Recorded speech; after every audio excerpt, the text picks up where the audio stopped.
put my hand behind it and add a down cut. Now Alan definitely feels that raining down his body, and it's not a good thing.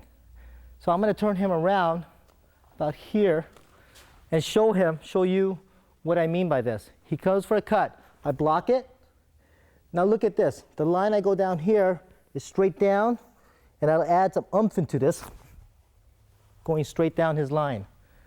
Now, to make sure he can't punch me, I'm going to go stop, down, cut. When we do this, this is known as a sombrado or even a roof block.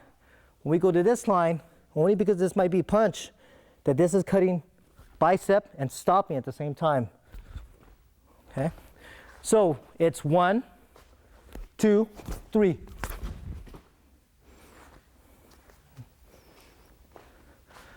So I've blocked this, cut down the line, and then cut up into the bicep.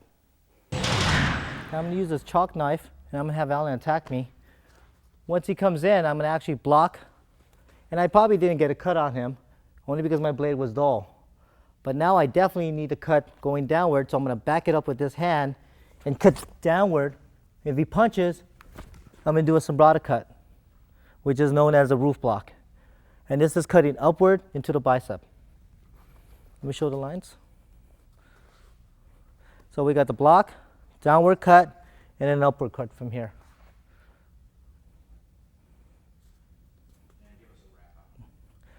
Now remember, you use this technique when your blade is dull and then he's wearing heavy clothing, and you've got no choice but to add a little bit more energy into it.